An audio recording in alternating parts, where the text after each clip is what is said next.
రక్షణ ప్రణాళిక. స్తోత్రం. చదవండి.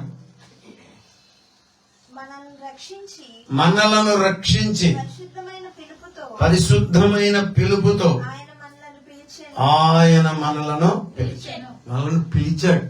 You are not here all of sudden.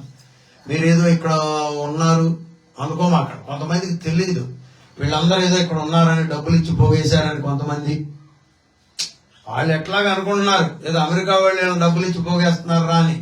వాళ్ళు అట్లా అనుకుంటే వీళ్ళు కూడా అనుకుంటున్నారు. ఎవరు? పాస్టర్లు కొంతమంది. ఎవరిని డబ్బులు ఇచ్చి పోగేస్తే ఉండరు. ఉన్నా ఎట్లా ఉంటారు తెలుసు? ఆ మధ్య ఎవరో 200 పలవా ప్యాకెట్ అన్నారంట, ఎక్కించుకెళ్లారు. 2 అయిపోయినా 3 అయిపోయినా రావాల్సిన ఆయన రావట్లేదంట. రే నడవండి ఆయన పొలవమంటా వచ్చేసారంట. ఎందుకని? వేడెక్కింది వీళ్ళకి కూడా. పలవా ప్యాకెట్ కి 200కి ఎంతసేపు ఉంటారా? ఉండరు. చూసారా? దైవ ప్రత్యక్షత ఉంటే చలైనా కూర్చుంటారు, ఎండైనా కూర్చుంటారు, బాధ అయినా కూర్చుంటారు, శ్రమలైనా శ్రమల పాలైతే సొమ్మసిల్లైతే. పలవాపట్నం ఇచ్చినా గాని ఉండట్లేదు. అక్కడ శ్రమల పాలైనా ప్రభు దగ్గరికే చేరాడు భక్తుడు. ఇక్కడ ఎందుకని? రక్షణ భాగ్యం. ఎక్కడ?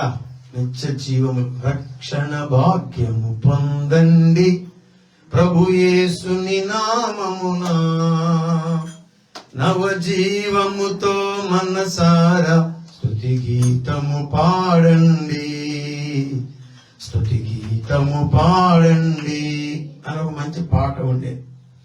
ఇది రక్షణ భాగ్యం. ఈ రక్షణ భాగ్యాన్ని అంట ప్రభువు మనకి ఇచ్చాడు. స్తోత్రం. ముగించేస్తున్నాలే. ఏమన్నాడు ఇక్కడ? ఇంకా మన రక్షకుని ప్రత్యక్షత వలన బయలుపరచబడినది తన కృపను బట్టి మనలను రక్షించి తన పరిశుద్ధమైన పిలుపుతో ఆయన మనలను పిలిచాను. ఆయన మనలను పిలిచాను. దేవునికి స్తోత్రం. ఆమేన్. అనండి అందరూ. ఆయన మనలను పిలిచెను. కాబట్టే మనం ఇక్కడ ఉన్నాం. ఎవరు పిలిచారు? దేవుడే పిలిచాడు. దైవజనుల్ని పిలిచాడు, మిమ్ములను కూడా పిలిచాడు. స్తోత్రం.